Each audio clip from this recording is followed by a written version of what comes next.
Hey, welcome to another fan fiction. This one is called Paws. It is sort of a Mary chat, except not really, because instead of chat noir, it's actually a chat, which is a cat. A chat is a cat in French. Because the show is like based in Paris and whatever. But yeah, so I really hope you enjoy this one. It's probably one of my favorites. Based on the views and stuff, Mary Chat seems to be where most of my clicks come from. So I guess I'll continue to do more of those. It is one of my favorites. I think Adrien or Mary Chat is probably my favorite. Actually, no, I don't know. I think Mary Chat's my favorite, but I don't know if Lady Noir or Adrien is after that. So I'll also do Adrien to see if you guys like that more or whatever. But I'm not gonna lie, Adrien's not my favorite one. But I'll do whatever makes you guys happy. And yeah, I hope you enjoy Paws. It was a regular day in the park. Adrien was there, and since it was so early, on a weekend, he was alone, which meant he could chat with Plague for a bit. Plague being Plague, fell asleep on Adrien's lap. Adrien looked around and thought, "What if I transformed whilst he was sleeping?" he whispered. Looking around again, Plague, claws on, he whispered. He was a cat? He wanted to transform, but he had a problem. He couldn't say claws off. He couldn't talk. He sat there. As long as Ladybug doesn't see me, I just have to wait till I run out of time. Adrien Agreste had disappeared. Adrien Agreste had to disappear for a while. He then saw a few kids. They had heard stories of black cats bringing bad luck, so they started throwing dirt and stones at him. Just then, Ladybug landed behind him. She was on patrol and noticed. "Hey, don't do that. You'll hurt it," she said. She cared for all, paws or feet. "But it brings bad luck." Wait, no. "But it brings bad luck," one of the kids said, pointing at him. He wasn't gonna lie. The stones hurt, but he'd been hit worse. She lectured the kids and kneeled down. "Hey, kitty, you don't need to be scared," she said in a soft voice. Chat looked at her and jumped towards her, half in fear, half in trust. He knew she'd not let him get hurt. "Aw, poor kitty, they won't bother you anymore." She set him down and started walking away. He followed her. She was the only one he trusted, would be good to him. "Oh, poor kitty, you know what? I'll take you home. I'm sure my parents won't mind, and I know you won't tell anyone where I live," she said, rubbing their noses together. "Please don't turn me back, Plague," he thought to himself. He wanted to stay there forever. She held him tight and swung away. She landed behind Marinette's bakery and detransformed. Landed on Marinette's roof. You know what? Forget about that. That was an accident. I think I meant to delete that sentence, but I was in the nail salon, so I forgot. Marinette, the love of my life, has been sitting behind me in class all this time." He pushed closer to her and purred. She giggled. "Hi, Mama, Papa, look what I found." "Some kids were throwing stones at the poor thing. Can I keep him, please? Can I please keep him? He needs a home." They both looked at them with puppy eyes, or well, kitty eyes. "Sure, honey." They knew Marinette was responsible enough. "Yay!" She hugged them, and Chat did a cute smile in their direction. "I didn't know cats could smile," Sabine commented. Marinette went to her room. "Here you go, kitty." She sat him down and went to her desk. She started doing homework. He knew it was wrong, but Chat went around her room. He saw dozens of pictures of him, then sat beside her leg and fell asleep. When he woke up, she offered him food and water. He took it gladly. That's how it was for a few hours, until Marinette got a phone call from Alia. "Hey, Alia," she said happily, before suddenly gravity pulled her smile down. She looked really sad and worried. She sat on the floor almost tearing up, so Chat walked next to her and put a paw on her lap. He then got on her lap. She smiled, although still crying. "Aw, thanks, kitty," she said quietly. "I can already tell Mom I can already tell we are going to be best friends. I don't know why Mom's there. I don't even know what I was trying to do. I can already tell we are going to be best friends. She smiled at him. Do you want to know what happened? She whispered, still petting him. He shook his head. You can understand people? She was so confused. He nodded again. I knew you were special. One of my best friends, Adrien aggressed. I really care about him, and he's missing. I actually had the crush on the century on him. I always get study around him. He is so handsome and successful. That's not why I love him. He's the kindest, most thoughtful, amazing person ever. She started tearing up. I'm nothing compared to that.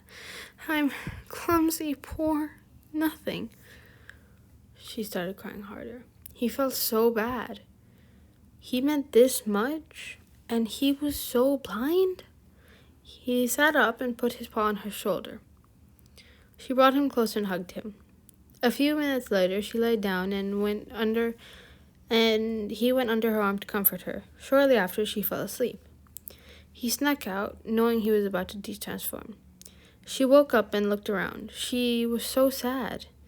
He went to feed his clammy plague, but she didn't know that. She sat and cried in her room. She had only had him for hours, but she already depended on his support. He waited for Plague to fall asleep again and transformed. He walked into the bakery and went upstairs. He knocked on the door with his paws. She expected her parents, but it was a black cat. She picked him up and rubbed their noses. Oh, my kitty, I've only had you for hours and I already need you. She wiped tears out of her eye. He put a paw on her hand. He felt sorry. The next few weeks, he would transform and go every day. She trusted him enough and that he could go as he pleased. He would leave in the morning, but always come back at night.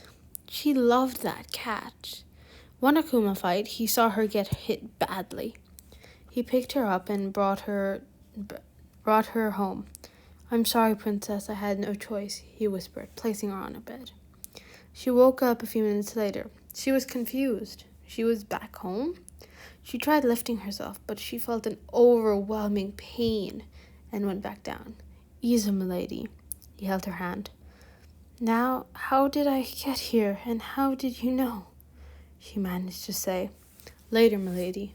For now, I need to know you're okay, he said, squeezing her hand a little.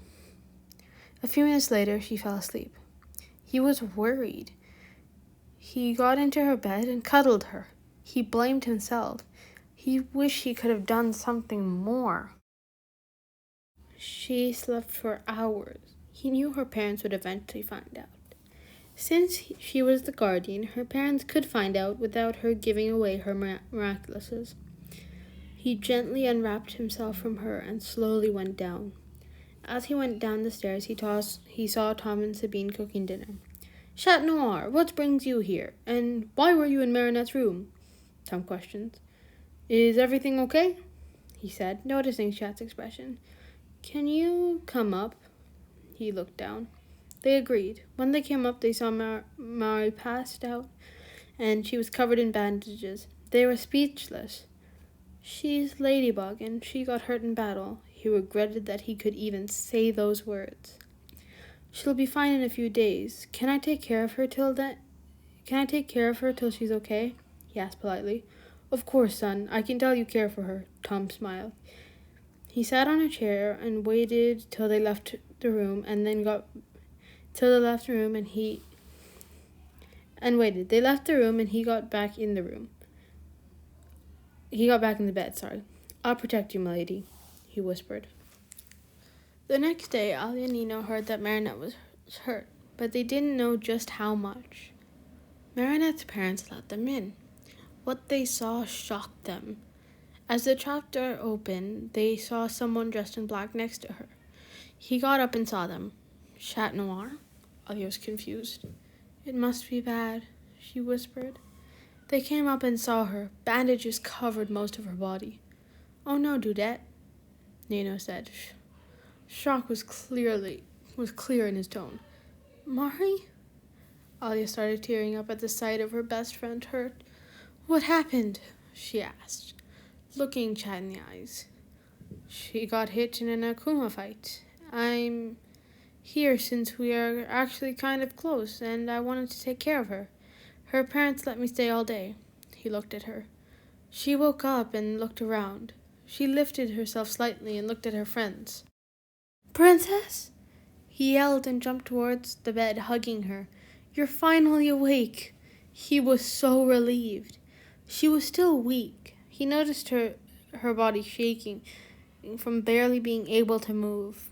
He smiled, broke the hug, and sat behind her. He pulled her into her chest and let her lay there. Nothing would stop him from keeping her safe. Alia and Nino sat next to them, and they talked for a bit. Alia and Nino laughed, and Mari looked at Chat. So, how did you know? She asked. Are you disappointed? She looked away. He squeezed her and replied, I could never be disappointed.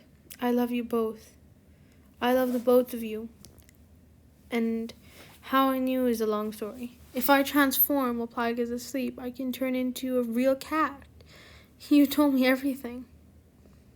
He smiled. She looked at him in shock and confusion. He too transformed. I was so happy when I found out how much you love me. He smiled.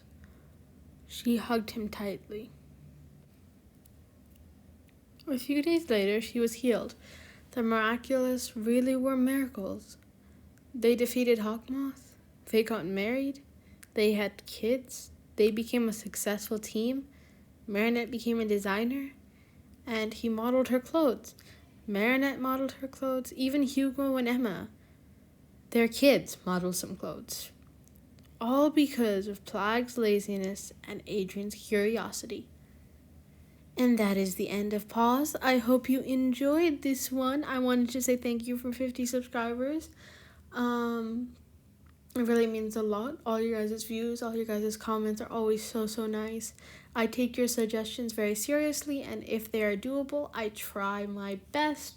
And I also try and give you an accurate date of when I'm going to put it. Like, if someone gives a request, I'll be like, I'll try my best to put it on this week. But, like, you should know I'm busy, so it might come early next week. But I will put your guys' ideas on priority. This one was actually one of my ideas, because I watched a comic dive, and I was like, you know what? This is, like, a good idea, a good concept, but, like, you know, it's really short, and it's, like, 20 seconds long, so I wonder what would happen if he actually went home with her. And, so that's what I did. He became a cat. This is a longer one than usual. Normally mine are like 7 minutes-ish, but my shorter ones have been 5 minutes and my longer ones have been 15 minutes. And if they go more than 15 minutes, I normally do like a part 2. Yeah, I guess I hope you enjoyed, and I'll see you tomorrow.